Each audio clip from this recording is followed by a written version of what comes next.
स्वर्गीय यशवंतराव चव्हाण यांच्या 40व्या पुण्यतिथीनिमित्त अजित पवार यांनी कराड येथील प्रीतिसंगमावर जाऊन स्वर्गीय यशवंतराव चव्हाण यांना समाधीला केले अभिवादन. महाराष्ट्राचे पहिले मुख्यमंत्री म्हणून यशवंतराव चव्हाण यांना ओळखले जाते. 40व्या पुण्यतिथीनिमित्त राष्ट्रवादी काँग्रेस पार्टीचे राष्ट्रीय अध्यक्ष अजितदादा पवार यांनी स्वर्गीय यशवंतराव चव्हाण यांच्या कराडमधील प्रीतिसंगमावर जाऊन अभिवादन केले. यावेळी अजितदादा पवार यांच्या सातारा जिल्ह्यातील तसेच राष्ट्रवादी काँग्रेस पार्टी गटातील आमदार यांच्यासोबत होते. महाराष्ट्रात नुकतीच विधानसभा निवडणूक पार पडली. यानंतर सरकार स्थापन करण्याच्या तयारी सुरू झाली आहे. यामध्ये मुख्यमंत्री कोण होणार याकडे सर्वांचे लक्ष लागून राहिले आहे. यावेळी पवारांना प्रश्न विचारले असता यावरती उत्तर देताना म्हटले की आम्ही सर्वजण बसून यावर विचार करणार. त्याच्यावर आम्ही नंतर तिघही एकत्र बसू, वरिष्ठांशी त्या बाबतीमध्ये सगळ्यांशी, आमच्या सहकाऱ्यांशी चर्चा करू, वरिष्ठांशी चर्चा करू आणि राज्याला अतिशय मजबूत अशा प्रकारचं स्थिर सरकार. आणि खूप लोकांच्या अपेक्षा आमच्याबद्दल वाढलेल्या आहेत. पत्रकार मित्रांनो, मी सहज बघत होतो, राज्याची निर्मिती 1 मे 1960ला झाली. आज आपण 25 नोव्हेंबर 2024. ह्या कारकिर्दीमध्ये जेवढ्या निवडणुका झाल्या त्याच्यामध्ये जास्तीत जास्त जागा ज्यावेळेस काँग्रेस पक्ष मजबूत होता तेव्हा 222 पर्यंत गेलेलो होतो. आज तो आकडा 232 ते 33 पर्यंत पोहोचलेला आहे. महाराष्ट्राच्या इतिहासामध्ये एखादी युती, एखादी आघाडी, एखाद्या अशा पद्धतीनं एवढ्या मोठ्या प्रमाणावर यश मिळालेलं चित्र आपण पहिल्यांदाच बघतोय. वेगवेगळ्या लाटा आल्या. इंदिराजींची लाट आपण बघितली, मोदी साहेबांची 2014ची लाट आपण बघितली, आपण त्या ठिकाणी राजीव गांधींची पण लाट त्या बाबतीमध्ये बघितली, अनेक मान्यवरांच्या लाटा आपण बघितल्या. परंतु यावेळेस महाराष्ट्राने वेगळंच काहीतरी ठरवलेलं होतं. आम्ही योजना चांगल्या दिल्या. केंद्र सरकारने आम्हाला, मोदी साहेबांनी त्याच्यामध्ये मनापासून मदत केली. आम्ही त्याच्यामध्ये ज्या लाभ देणाऱ्या योजना होत्या, जेवढे आमची ताकद, आमची म्हणजे आपल्या तिजोरीची ताकद होती, ते विकास कामावर कुठल्याही प्रकारचा परिणाम न होऊन देता त्या योजना सर्वसामान्य लोकांच्यापर्यंत, म्हणजे विशेषतः महिलांच्यापर्यंत, माझ्या शेतकरी बांधवांच्यापर्यंत, बळीराजाच्या माध्यमातून दूध उत्पादक शेतकऱ्यांच्या पर्यंत आणि युवा युवतींच्यापर्यंत अशा सगळ्या घटकापर्यंत पोहोचवण्याचा आम्ही प्रयत्न केला. आणि त्याच्यात जात पात, धर्म, भेदभाव असलं काही केलं नाही. सगळे जे त्याच्यामध्ये बसले, जो काही आम्ही त्यांना हे लावलं होतं, दंडक लावलेलं होतं, त्या दंडकाप्रमाणे जे जे बसले त्या सर्वांना आम्ही ह्या योजनेचा लाभ दिला. आणि त्याचाही आम्हाला जनतेने, मतदारांनी खूप चांगला प्रतिसाद. आज मी सकाळी उठून आम्ही तिघं चौघही इथं डायरेक्ट आलो. त्या संदर्भात आता इथून मी जाणार आहे पुन्हा कोल्हापूर. आम्ही सगळेच मुंबईला जाणार आहोत. मुंबईला गेल्यानंतर त्या संदर्भात ठरवू. आपण मध्ये जे बातम्या देत होत्या 27 तारखेच्या आत सरकार आलं पाहिजे, स्थापन झालं पाहिजे, नाही तर राष्ट्रवादी राजकारणी, असं काही नाही. असं होऊ शकत नाही. कारण आता काल मला वाटतं निवडणूक आयोगाचे लोक पण राज्यपाल महोदयांना रात्री भेटले. त्यांनी सांगितलं आमची प्रोसिजर सगळी व्यवस्थित पार पाडलेली आहे. आणि त्यांनी पण ती लिस्ट दिली, कोण आमदार 288 मतदारसंघात कुठल्या पक्षाचे कुठले आमदार निवडून आलेले आहेत, सगळं त्याची माहिती दिलेली आहे. त्याच्यामुळे आता तर आम्हाला एवढं बहुमत आहे की समोर म्हणजे त्यांना आज विरोधी पक्ष नेता करण्या इतपत पण जागा कुठल्याच पक्षाला त्यांच्या मिळालेल्या नाही. ही वस्तुस्थिती आपल्याला नाकारता येणार नाही. तरी आम्ही म्हणजे एकनाथराव असतील, मी असतील, देवेंद्र असतील, आमचे सगळे महायुती असेल, आम्ही त्यांना विरोधकांचा मान सन्मान ठेवण्याची जी परंपरा आहे, जी पद्धत आहे, ती पद्धत त्या ठिकाणी आम्ही चालू ठेवू. विरोधी पक्षाचं नाही मिळत. मी एकंदरीत आपण नाही का सभागृह चालवत असताना एक रिस्पेक्ट देतो समोरच्यांना, कारण ते पण लोकांचे वेगवेगळ्या प्रकारचे प्रश्न मांडतील. आम्ही ते प्रश्न सोडवण्याचे मनापासून हे करू, प्रयत्न त्या ठिकाणी करू. आमच्याही सगळ्या महायुतीच्या कार्यकर्त्यांना, सहकार्यांना, ह्यांनाही सगळ्यांना विश्वासामध्ये घेऊ. अधिकाऱ्यांना पण IAS IPS सगळी ही लॉबी आहे, त्यांनाही विश्वासात घेऊन आता खूप जबाबदारी आमच्यावर आहे. 5 वर्ष हे सरकार मजबूतीनं चालणार आहे. केंद्राचं सरकारला अजून 4.5 वर्ष केंद्रात ते काम करणार आहे. त्याच्यावर केंद्र आणि राज्य सरकार मिळून राज्याच्या विकासाकडं, प्रगतीकडं कसं राज्य सर्व क्षेत्रामध्ये आघाडीवर आपलं राहील, ही जी काही आपली परंपरा आहे, एक नंबर ठेवायची, ती परंपरा देखील आम्ही ठेवण्यास कुठं कमी पडणार नाही. अशा प्रकारे रोहित दादा तुम्हाला भेटले नाही त्याला हे का आपल्या इथं एक पद्धत आहे, मराठी संस्कृती आहे, आपण वडीलधाऱ्यांचा आम्ही पण जर लवकर आलो असतो काय आमच्या त्या पोलिसांनी आम्हाला शाळांनी तिकडेच नेलं, नाही तर कदाचित साहेबांची आमची पण इथं गाठ पडली असती. मी मुश्रीफ साहेबांनी, आमच्या सचिननी, मकरनामा, आम्ही सगळ्यांनी दर्शन घेतलं असतं. आपल्यामध्ये वडीलधाऱ्याचं दर्शन घेतात. तुमच्या घरी तुमच्या वडील समान व्यक्तीची भेट झाली तर दर्शन घेतात. प्रीती संगम बघायला मिळाला असता दादा. अरे बरोबर आहे रे, पण आता काय करतो, टायमिंग जुळलं नाही. माहित पडलं डिपार्टमेंटवर पण चिडलो. दादा परत प्रीती संगम होऊ शकतो का पवार? आजचा दिवस हा आपल्या चव्हाण साहेबांचं स्मरण करण्याचा आहे. चव्हाण साहेबांचं त्यांचं स्मरण करूनच आमच्या सगळ्यांच्या मनात अतिशय आदराची भावना त्या ठिकाणी आहे आणि कायम ती राहणार.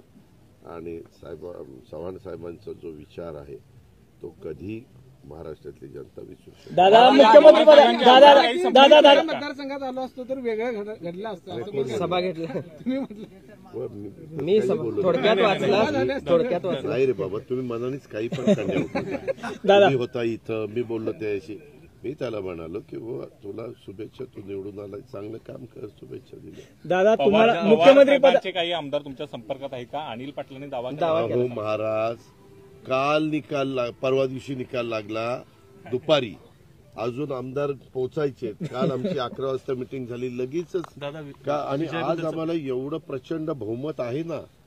आज असं आहे का किंवा 2-3 आमदार इकडे तिकडे खेचाखेची केली तरच बहुमत होणार आहे असं नाहीये. दादा हा विजय आपल्याला एक तर अपेक्षित होता का? आणि दुसरी गोष्ट, ज्या पद्धतीने एवढा मोठा विजय झालाय, विरोधक जे आहेत ते म्हणतात की ईव्हीएमचा घोटाळा आहे किंवा मॅनेज करून सगळ्या पद्धतीने महायुती निवडून आलेली आहे. आता छत्तीसगड निवडून आलं, तिथं ईव्हीएमचा घोटाळा नाही झाला. महाराष्ट्रामध्ये लोकसभेच्या निवडणुकीला आमचा दारुण महायुतीचा पराभव झाला, आम्ही पराभव मान्य केला, हा जनतेचा कौल आहे. बरोबर, तेव्हा ईव्हीएम परफेक्ट होतं का, तर त्यांचा विजय झाला. असं नसतं बाबा, त्याच्यामध्ये ईव्हीएमला दोष द्यायचं काहीच कारण नाही. आम्ही यश अपयश हे मतदारांच्यावर अवलंबून असतं. मतदारांचा विश्वास संपादन करण्याच्या करता महायुती आणि महायुतीच्या घटक पक्षांचे सगळे नेते मंडळी, उमेदवार जसे यशस्वी झाले तसे ते झाले नाही. आज चव्हाण साहेबांच्या साताऱ्यामध्ये एक देखील महाविकास आघाडीचा माणूस निवडून नाही आला. शोकांतिका कशी, लोकांना जे पटतं तेच लोक करतात. दादा मोठं राज्य भाजपने घेतलं, छोटं राज्य झारखंड काँग्रेसला दिलं, म्हणजे मोठ्या राज्याचं वलय. मी काल पवार साहेबांची ती प्रेस ऐकली. आता त्याच्यामध्ये ते हरियाणा दिलं आणि ते घेतलं आणि जम्मू काश्मीर. काय होतं, पवार साहेब फार मोठे नेते, त्यांच्या प्रत्येक बोलण्याच्या संदर्भामध्ये बातमी होती, कुठलंही स्टेटमेंट त्यांनी केलं तर. पण माझं स्वतःचं स्पष्ट मत आहे, ही मॅटर कोर्टात गेलेली होती. सुप्रीम कोर्टाने पण मागच सांगितलेलं होतं की ईव्हीएम मध्ये कुठल्याही प्रकारचा दोष नाही, ईव्हीएम मशीन हे व्यवस्थित आहे. आणि आपल्या एवढ्या निवडणुका झाल्या, सगळ्या काही गोष्टी झाल्या. आता मग पंजाब सारखं राज्य त्यांच्या ताब्यात गेलं, कर्नाटकासारखं राज्य ताब्यात गेलं, तेलंगणासारखं राज्य ताब्यामध्ये गेलं, दिल्लीसारखं राज्य ताब्यामध्ये गेलं, अशी कितीतरी राज्य, पश्चिम बंगाल तुम्हाला आठवत असेल ते राज्य ताब्यामध्ये गेलं. अशा गोष्टी झाल्या ना, असं कसं नाही म्हणता तुम्ही. दादा लाडकी बहीण योजना पट्ट्यावर पडली, असं महिलांचा टक्का पण मतदानाचा वाढलाय. हो का, लाडक्या बहिणींनी आम्हाला मनापासून साथ दिली, हे आम्ही नाकारू शकत नाही. त्या सगळ्यांना मनापासून धन्यवाद, त्यांचे मनापासून. संख्याबळ आणि समीकरण पाहता अजितदादांना सीएम पदाची संधी मिळणार नाही असं सकाळपासून इतरांनी काय म्हणावं, प्रत्येकाने आपलं आपलं खाली काय आहे ते बघा ना. आमचं कशाला काळजी करता? आमची काळजी करायला आम्ही सर्व आमदार, त्याला जोडून आमचं महाविकास महायुती आणि माझ्या पक्षाच्या बरोबर असणारे सगळे आमचे नेतेगण कार्यकर्ते खंबीर आहेत. आम्हाला किमान 2 वर्ष तरी मुख्यमंत्री म्हणून बघायला मिळतील असं अपेक्षा आहे कुणाला? जनतेला. ते आमचं आम्ही ठरवू. मंत्रिमंडळाला काही फॉर्म्युला आलेले आणि निवडून आलेले जे सगळे नेते आहेत ते आमदार असल्यामुळे त्यांनी यशवंतराव चव्हाण साहेबांचा विचार आहे तो ठेवला नाही असं कालच्या प्रेसमध्ये शरद पवारांनी म्हटलेलं आहे. नाही तुम्ही कसं बघता? आम्ही आलोय ना, आम्ही ठेवलंय ना. आमच्या इथं चव्हाण साहेबांचा फोटो असतो आणि मग आम्ही बाकीचे तिथं असतो. ही गोष्ट लक्षात घ्या आमच्या कुठल्याही फ्लेक्सवर वगैरे बघितल्यानंतर. आणि आम्ही आता किती दिवस आम्हाला नावं ठेवणार आहे तुम्हाला माहित नाही. आपल्याला एक माहिती आहे का, 78ला जी घटना घडली त्याला चव्हाण साहेबांचा पाठिंबा होता. चव्हाण साहेबांचा पाठिंबा होता. तुम्ही का पोहोचता आता? सगळं सोयीचं राजकारण नाही रे बाबा चालत. आम्ही केलं की ते चुकीचं. आम्ही आजही म्हणतोय ना की आम्ही चव्हाण साहेबांच्याच विचारांनी चाललेलो आहे, शाहू फुले आंबेडकरांच्याच विचारधारेने चाललेलो. आम्ही सांगतोय ना. दादा, सातारा जिल्ह्याला मंत्रिपदाची संधी आहे का तुमच्याकडून? हो आहे. मंत्रिमंडळाचा काय फॉर्म्युला ठरलेला आहे का? जुन्या मंत्र्यांना आहे तसं कंटिन्यू केलं जाणार नाही, ते आमचं आम्ही ठरवू. त्याचा फॉर्म्युला वगैरे नाही. आमच्यामध्ये काय करायचं ते आम्ही राष्ट्रवादी काँग्रेस पार्टी ठरवू. भाजपनी काय करायचं ते ठरवतील. शिवसेनेने काय करायचं ते ठरवतील. विरोधी पक्षनेता मिळेल की नाही अशी परिस्थिती एका बाजूला. अरे बाबा 29 असल्याशिवाय मिळणार नाही. पण राज्यसभेवर देखील आता पुढच्या नियुक्त्या महाविकास आघाडी जरा मोठं मन दाखवून तुम्ही जरा मोठं मन दाखवून विरोधी पक्ष देणार आहे का? आमचं मन आता फार मोठं मन. तुम्ही इतकं सोयीचं विचारता. ज्यावेळेस असं काही असतं केंद्रामध्ये एक 54च्या पुढे आकडा गेल्याशिवाय विरोधी पक्ष नेते मिळालं का? नाही मिळालं. मग इथं कशी अपेक्षा धरता तुम्ही? सक्षम लोकशाहीसाठी पाहिजे ना विरोधी पक्षनेता. तुलाच करायचं. दादा, पहिल्यासारखं साताराकडे तुमचं लक्ष राहणार आहे का? हो, पहिलं तुझ्याकडे. याच्यात गमतीचा भाग जाऊ द्या. सातारा हा पहिल्यापासून मी पालकमंत्रीपद इथं पहिलं घेतलेलं होतं आणि इथं खूप चांगले कार्यकर्ते, चांगली जनता आहे, चांगले सगळे पत्रकार सगळे चांगले आणि त्याच्यामध्ये काम करायला मला इथं नेहमीच आवडतं. मी ज्या वेळेस अर्थमंत्री म्हणून काम करत आलेलो आहे त्यावेळेस सातारला झुकतं मापच देण्याचा प्रयत्न केलेला आहे. कालही केलाय, आजही करतोय, उद्याही करत राहील. माझ्या हातात आहे. दादा, लाडकी बहीणमुळे जो आर्थिक ताण आलाय राज्यावर, एक प्रकारे तुमचीच नाराजी होती अशी एक चर्चा होती. तो ताण आता माझी नाराजी असती तर मी योजना सभागृहात वाचून दाखवली असती का रे? मला जे पटतं, तुम्ही मला इतके वर्ष ओळखता, एखादी गोष्ट माझ्याकडनं चुकली तर मी इथं सकाळी 7:30 ते संध्याकाळी 7:30 न पाणी पिता न काही करता इथं बसलेलो आहे, आत्मक्लेश केलेला आहे, तो जाणता. मी कशाला काय, मला जे योग्य वाटतं, जे राज्याच्या हिताचं आहे, जे आर्थिक शिस्त न मोडणारे त्याच गोष्टी आम्ही करतो. आणि तुम्ही मला सांगा, मी त्यावेळेस 75,000 कोटीमध्ये हे सगळं बसवायचं गणित. आम्ही फायनान्सचे लोक, प्लॅनिंगचे लोक ज्यावेळेस बसलो, काही रिटायर झालेल्या तज्ज्ञांशी पण मी चर्चा केली. म्हणजे तज्ज्ञ म्हणजे कोण? ACS फायनान्स रिटायर झालेले अशांची. त्यावेळेस आपलं 6.5 ते 7 लाख कोटीचं बजेट मागच्या 6.5 लाख कोटीचं होतं. त्याच्यात 75,000 कोटी रुपये आपल्याला बाजूला काढायचे, म्हणजे 10% रक्कम साधारण बाजूला काढावी लागत होती. आणि त्याच्यात कुठं काय काटकसर करून ते शक्य होतं, रिसोर्सेस वाढवून ते शक्य होतं. आणि त्या सगळ्याचा विचार करून आम्ही दिलं. यांनी तर ज्या योजना दिल्या होत्या, पत्रकार मित्रांनो तुम्हाला आश्चर्य वाटेल, त्यांच्या योजनांची मी बेरीज मारली, त्यांच्या 3 लाख कोटीच्या पुढे योजना जात होत्या. आता 3 लाख कोटीच्या योजना आमचं सरकार द्या, आम्ही ह्या गोष्टी करू. अरे बाबनो, त्याला 3 लाख कोटी रुपये लागतात. पुन्हा म्हणले असते नाही, आम्हाला वाटलं की पूर्वीसारखीच परिस्थिती आहे म्हणून आम्ही सांगितलं. आता तर परिस्थिती, आता काळा पेपर कसला ते मागे काढला होता, व्हाईट पेपर श्वेतपत्रिका काढून असं ते काही खरं नाही. आम्ही पण देवेंद्रजींना पण ह्याचा अनुभव आहे, मलाही खूप वर्षाचा अनुभव आहे, एकनाथरावजींना अनुभव आहे, भुजबळ साहेबांना अनुभव आहे, अनेक जण सिनियर लोक आमच्या मंत्रिमंडळात आहेत ना. असं काय करता? 26 तारखेला सुनावणी जिल्ह्यात लागून राहिलेली आहे. कोर्टामध्ये होते चिन्हाच्या संदर्भात. तो न्याय व्यवस्थेचा अधिकार आहे, कोर्ट त्यांच्याबद्दलचा निर्णय देईल. आम्ही आमची बाजू वकिलामार्फत मांडतोय, समोरचे त्यांची बाजू वकिलामार्फत मांडतायत. परंतु आम्ही मुद्दामून जाऊन सभागृहात तिथं बसत नाही. काही काही जण मुद्दामून जाऊन तिथं बसतात. ही एक प्रकारची सहानुभूती मिळवण्याचा प्रयत्न आहे का काय मला कळायला मार्ग नाही. सातारा जिल्ह्यात दिग्गज निवडून आलेले आहेत आणि सगळ्या दिग्गजांना अपेक्षा आहे की आपण मंत्री व्हावं.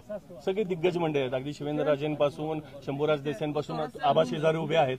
सगळ्यांना मंत्रिपदाची अपेक्षा आहे. मला इतरांचं सांगता येत नाही. मी माझी बाजू व्यवस्थितपणे इथं करणार आहे. असं म्हटले की बारामतीमध्ये जर आम्ही उमेदवार दिला नसता तर महाराष्ट्रामध्ये वेगळा संदेश गेला असता. योगेंद्र पवार आणि अजित पवार यांची तुलनाच होऊ शकत नाही. अजित पवारांनी काम खूप केलेलं आहे त्या ठिकाणी. अहो, तुलना होऊ शकत नाही. इतर पण उमेदवार होते ना. योगेंद्र धंदापाणी करणार आहे, त्याचा काही राजकारणाशी दुरान्वय पण संबंध नाही. त्यालाच बरं माझ्या सख्या भावाच्या त्याच्या मुलालाच माझ्या सख्या पुतण्याला उभं करायचं काहीच कारण नव्हतं. मी तर सांगून दमलो की लोकसभेला माझी चूक झाली. परंतु चूक झाली म्हणजे काय घरातलाच माणूस उभा करायचा. काय झालं इकडं आमच्या बाबा आत्राम तिथंही घरातली मुलगी त्यांची स्वतःची मुलगी उभी केली. माझ्या इथं सख्खा पुतण्या माझ्या विरोधात उभा केला. अशा अनेक ठिकाणी घरातलीच माणसं काढली आणि उभी केली. त्या शिंगणे तिकडे गेले म्हणून, नाहीतर शिंगणे इकडे असते तर त्यांच्याही विरोधी त्यांची सखी पुतणी उभी करण्याचं चाललेलं होतं. तीच मला सांगत होती. मला सांगितलं होतं की तुझ्या काकाच्या विरोधात उभं आहे. असं नाही पाहिजे. तुम्ही ती व्यक्ती उभी करणारी, काम करणारी असेल, जनमानसामध्ये लोकांनी त्यांची शिफारस केलेली असेल वगैरे, जरी त्या पक्षाचा तो अधिकार असेल तर काहीतरी त्यांना म्हणजे हे प्रयत्न करायला पाहिजे होतं. तसं नाही झालं. जाऊ दे, आता काय करता. जनतेने सगळ्यांचं बघितलं आणि जनतेने कौल दिलाय. आम्ही तो विनम्रपणे स्वीकारलेला आहे. आमच्यावर जबाबदारी वाढलेली आहे. राष्ट्रवादी काँग्रेस पक्ष आणि राष्ट्रवादी काँग्रेस पक्षाचं एकंदरीत सर्व दूरपर्यंत पोहोचवण्याचं काम आम्हाला संघटनेच्या माध्यमातून करायचं आहे. आम्ही सरकार बघत तेही काम त्या ठिकाणी करू आणि पुन्हा एकदा एक चांगलं वातावरण राष्ट्रवादीच्या बद्दल संपूर्ण महाराष्ट्रामध्ये निर्माण करण्याचा प्रयत्न करू. देवा भाऊ अजितदादा आणि एकनाथ शिंदे हे लाडके भाऊ म्हणून निर्माण झालेले आहेत महाराष्ट्रामध्ये. तर हे लाडके भाऊ लाडक्या बहिणींची आश्वासनं पुढे अशीच पाळतील का? यामध्ये आम्ही ज्या योजना दिलेल्या आहेत ती आश्वासनं पाळणं आमचं कर्तव्य आहे. ज्या योजना दिलेल्या आहेत ते. Okay, thank you.